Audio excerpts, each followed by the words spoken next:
With the re-election of Barack Obama, the Affordable Care Act seems destined to remain the law of the land. A recent Associated Press article highlighted the governor's year-long effort to create a statewide run insurance exchange.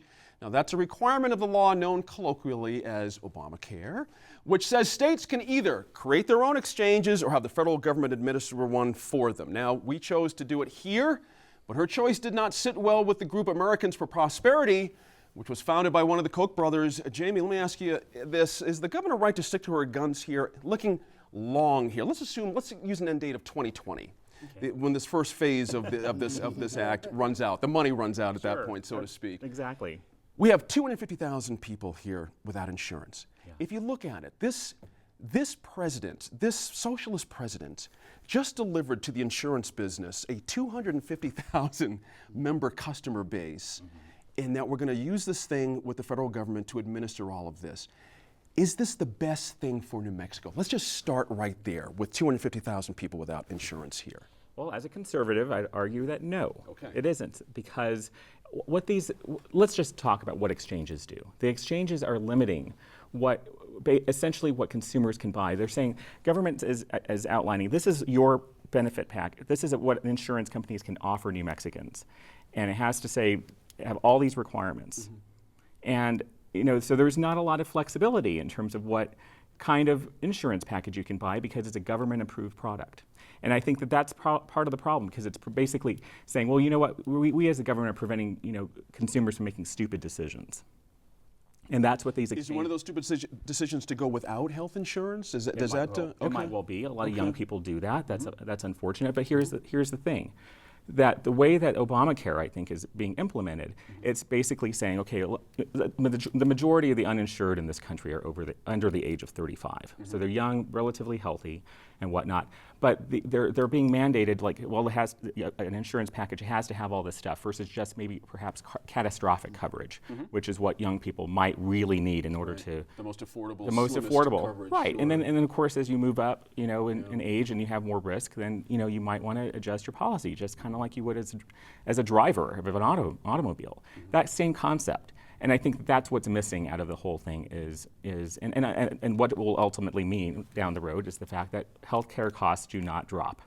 Let me ask you this, Harry, on the subject that Jamie left off with, this idea that it's going to cost money, but the outcomes are the goal here. If it's costing the state and federal government less money to take care of people, to use that term loosely, who cannot take care of their own physical needs, isn't this a better way to go financially?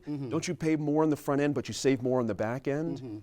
Well, I think that's really got to be the case, because if you think about what the Medicaid expansion is offering, it's offering folks up to 133% of the poverty level access to health insurance. Now, who are those people? Right. What does that mean for New Mexico specifically? That number right there. What that means for New Mexico is that particularly in the rural parts of the state where a lot of people have minimum wage jobs or just above minimum wage jobs, and even if they were working full time and devoting a huge portion of their overall income to health insurance, they wouldn't be able to afford anything at all. Right. So in my opinion, I think this is an attempt at some level of rationality. So it really takes into account the fact that everybody has a responsibility. Everybody has to pay in some sort of way, but also we're really responsible for each other. And that was one of the things that really frustrated me about the debate, is that there was no discussion of the moral element that if you're working full time, or if you're a child, or if you have special needs, that you ought to have access to good health care. And a big part of that in the United States is health care coverage. So I think it's more rational. Interesting. Good. But it's two questions. Sure. First, it's setting up a health exchange, which means that the federal government gave states a choice to say, hey, look, you can create one, as New Mexico has just decided to do, on your own, and pay all those maintenance costs and all the other stuff that goes along with it, and implement it. Or you say, well, federal government, you mandated this on to us. So that's what a lot of conservative governors are doing, like Governor Jindal and Rick Perry next door, Jan Brewer on the other side, and they're making these decisions saying, hey, look, you mandated this. But there are some others who were, Governor Scott in Florida. There's some other Republicans who are saying, okay, maybe this is best for my constituents. Yeah. And is not the governor of this state doing the right moral thing and financial thing by saying it's correct for our state here? To set up an exchange? Yeah. I'm not sure because to me, I haven't seen the economic, argument for this. I'm reminded that she was a Democrat before, and that's what I'm kind of thinking that perhaps some of that there is not a root in terms of conservative philosophy here, and this is exactly why groups like the Americans for Prosperity have attacked this, and other But conservatives. I got to ask Tom the same question, though. Does she not win in the long haul politically? Let's assume she's got aims for something down the road, 2016 or whatever the case may be. Would not bringing online, I don't know, 150,000 uninsured people be on the plus side of the column for your accomplishment list? Especially if it was motivated by a Democratic president. Sure. I think this bodes well. She looked ahead of the curve, so to speak. So she could, she saw what was coming, but more importantly, I think from a moral perspective, she saw the need that was out there and decided, you know what, we need this both from a moral perspective as well as from a small business or a business perspective. The threat of sequestration, the potential of impacts on federal jobs. Healthcare is that potential, savior, if you will, of economics as far as New Mexico is concerned. But we're talking about the health exchange. We're not talking yet about Medicaid expansion. That hasn't happened yet. Right. She has not made that decision. With the health exchange, she made a good move in putting it inside an existing vehicle. I like how she just basically took leadership on this particular issue and said, you know what, I'm going to put it in the existing vehicle, which is the New Mexico Health Insurance Alliance. My fault. Absolutely. Yeah. So we'll speak to that a little bit because that actually is an interesting twist here, I thought, as well, that she's not going to create a new agency. So she's being careful with the money, but at the same time, there's an established entity to do this with. It was, really, it was a brilliant move as far as strategy goes. Right. She didn't, fall into the critical corner of creating more programs. She used an existing program, much to the, some criticism of, the folks, down in the Senate and the House. They want to be able to make sure that the consumers have a more of a presence and stuff. Absolutely. And Sophie, it's interesting to me, the $24 million that's coming to set up the online exchange for people. Is it just me, or given what we just saw with this Milagro Michigas, that, the idea, right, the idea of going online for all this, it worries me a little bit that we can't even get MVD online to get our licenses correct. Can we actually handle an insurance thing with 200,000 some people? I hear you say this because I want it to be great. I want it to be awesome. But every time I go to a government website in the state of New Mexico, I think, who are you who put this together? It's terrible. Now there's just a facade that it looks nice, I feel but then when terrible you get about that. past it, However, it is still the same. is $24 million enough to get the job done? I sure hope so.